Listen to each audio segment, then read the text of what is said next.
As the December 19th date gets closer, the atmosphere around this matchup keeps shifting. On paper, sure, it looks like just another bout, but anyone inside the camp knows it carries a different weight. A lot of people keep brushing it off, saying it's an easy night, that Jake is just a YouTuber, but that's not how real fighters see it. If someone steps through the ropes, you prepare properly and you respect the danger. AJ has been away for a while, worked on himself, rebuilt his confidence, and right now he's locked in, sharp, focused, and settled. He's not stepping in there to prove anything to Jake Paul. He's stepping in there to remind himself exactly who he is, with fight night only 2 weeks out. Even the gym feels different. No clowning around, no back and forth insults, just a heavy tension sitting in the air. Jake asked for Anthony Joshua, and now he's getting exactly what he asked for.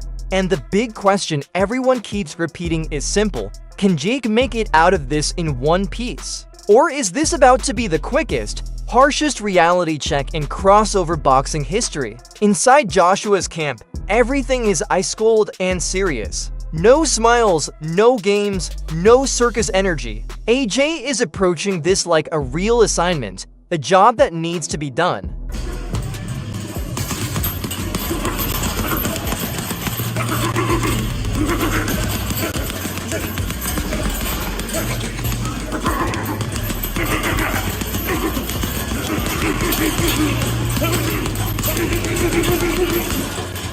Joshua understands everything that comes with this moment, the hype, the doubts, the pressure sitting on his shoulders. He knows that if he doesn't deliver a dominant, decisive ending, people will start questioning why this matchup was allowed in the first place. And that's exactly why his preparation looks so intense and unforgiving.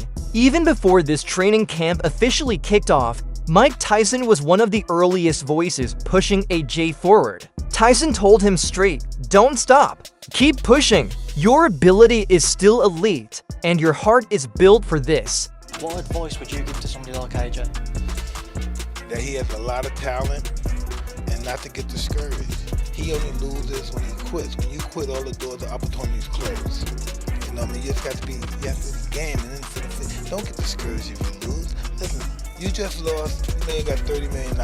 You should give Usyk a kiss and say, can we do this again?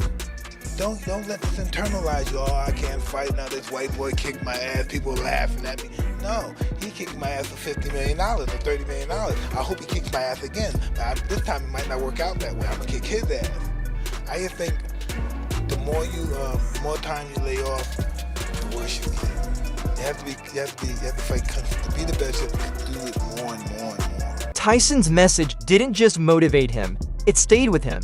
AJ leaned into that advice, tightened up his entire approach, dropped his weight to around 245 pounds, and stepped into this camp with something we haven't seen from him in a long time: real conviction. When a legend looks you in the eye and tells you there's still greatness in you, you start training like you actually believe it. But even with that confidence building inside the camp, the outside world keeps reminding everyone how dangerous the situation truly is. But if I can beat Jake Paul, then excuse my French, what the fuck is Anthony Joshua going to do to Jake Paul? I think my dad said that AJ could beat him with his prick, and I completely will back that up. Even if AJ had a broken arm in there, it still wouldn't go past a minute. To be quite honest with you, and as a safety aspect, there's no way that fight can go ahead. At the end of the day, my God, how good does it make me look?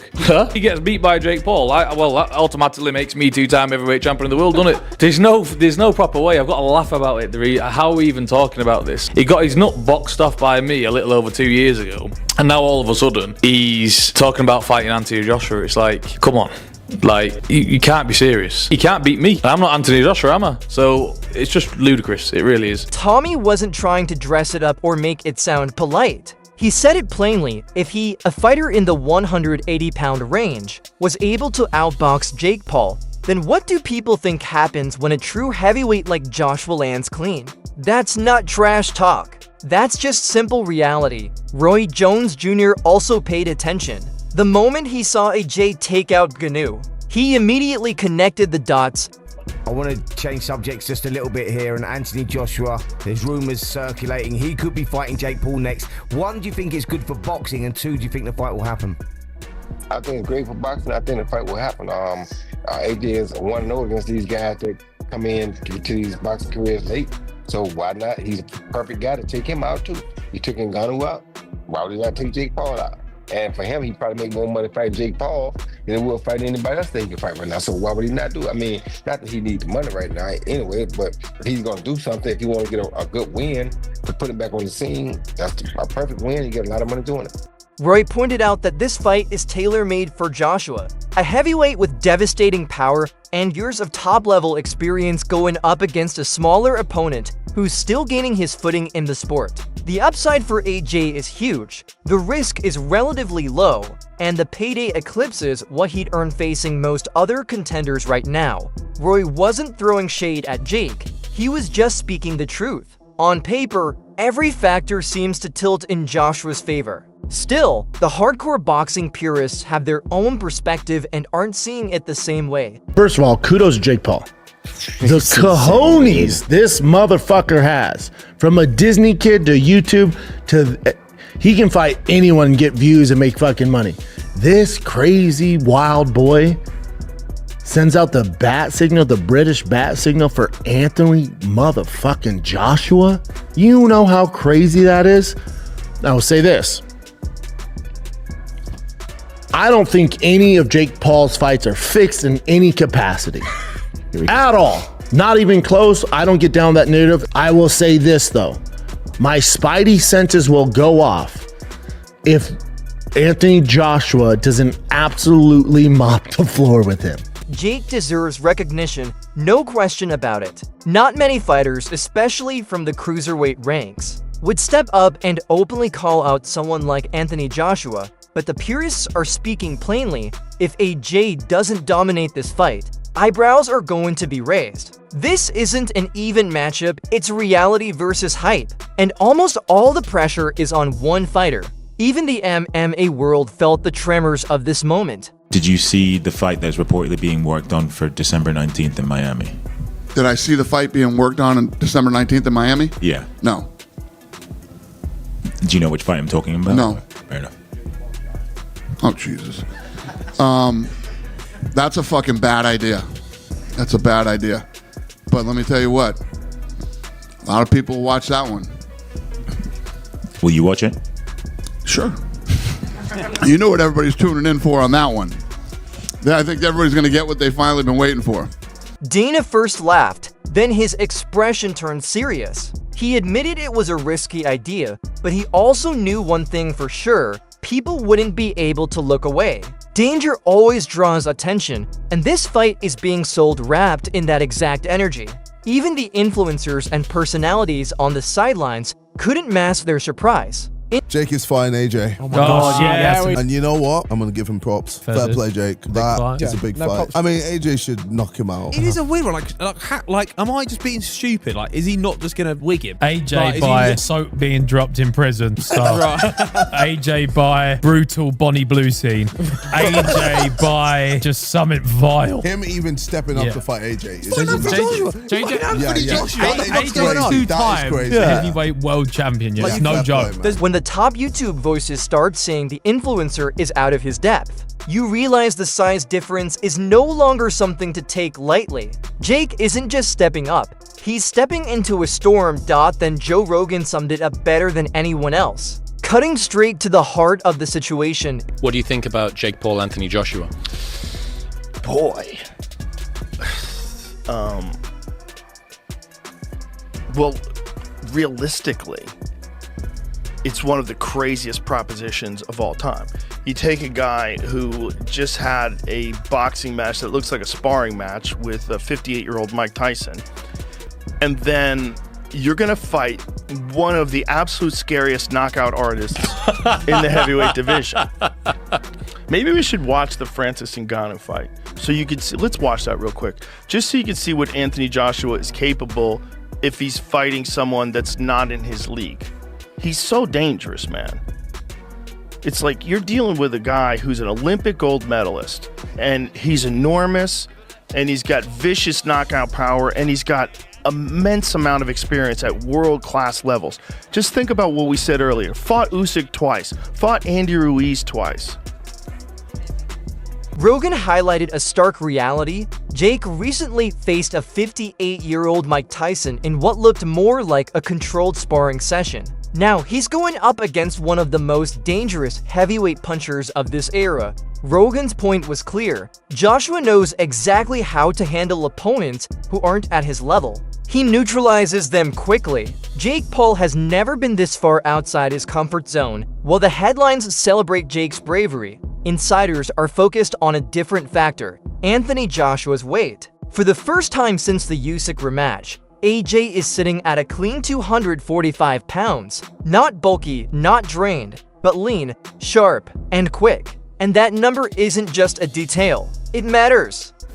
I'm gonna break his face, I'm gonna break his body up, I'm gonna stomp all over him. That's my mentality, right? That's a fighter's mentality, and I know what's in my heart, I know what's in my mind, and I'm here to compete. I'm here to prove myself that I'm the better fighter, so I'm looking forward to it, and I'll do that until I finish fighting, no matter who it is.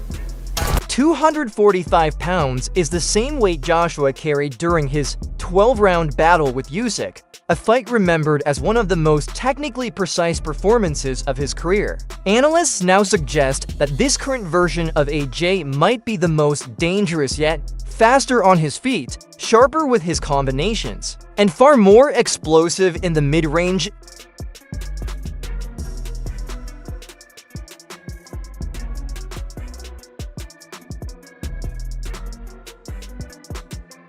This isn't the heavily muscled Joshua from the Ruiz rematch. This is the athlete version, the Olympic-style mover, the disciplined puncher who can switch between boxing smart or striking with power depending on the moment. When you put this version of Joshua against a natural cruiserweight, the gap becomes even more obvious. Strength and conditioning experts across the UK have already noticed how efficiently AJ is cutting his weight. One coach even said, Joshua at 245 pounds is Joshua at his most dangerous. He delivers punches with less brute force, but far more precision. And the shots you don't see coming? Those are the ones that end fights. That line hits harder when you remember Jake's own warning. The punches you don't see coming knock you out. The problem for Jake is simple. This version of AJ isn't just hitting harder, he's hitting faster, smarter, and earlier. Yet Jake shows no sign of backing down. Jake, you look forward to facing off with Joshua. To break down the face-off, what do you think about his size? What did you say anything? Did he say anything? No, we didn't say anything, but he looks intense, focused, locked in. He's obviously very, very tall. Looking up, my tallest opponent. My eyes are at his, chest level. But yeah, he's locked in. I'm locked in. I don't think there's fear in his eyes or in my eyes. Yeah, Jake, tell us the difference between your face-off with Gervonta, where you're a head taller looking down, and now looking up at Joshua. No, it's surreal. All of it is very, very funny, and my neck started to hurt after looking up for a little bit. But this is what we signed up for, and he's very tall, but that means I can use my speed and my size to my advantage as well. Jake, what type of journey has it been for you to start all the way from fighting guys like Ben Askren, rising all the way up to Anthony Joshua? Just explain quickly that journey where he was a fighter. He described Joshua as fully locked in, intense, laser-focused, and ready. He acknowledged that AJ is the tallest opponent he's ever faced, joking that he had to crane his neck just to look up. But Jake also made one thing clear: this is what we signed up for, and I can rely on my speed and timing. He believes timing can overcome size, speed can overcome power, and unpredictability can outmaneuver experience. He's trying to take the advantage right off AJ's plate.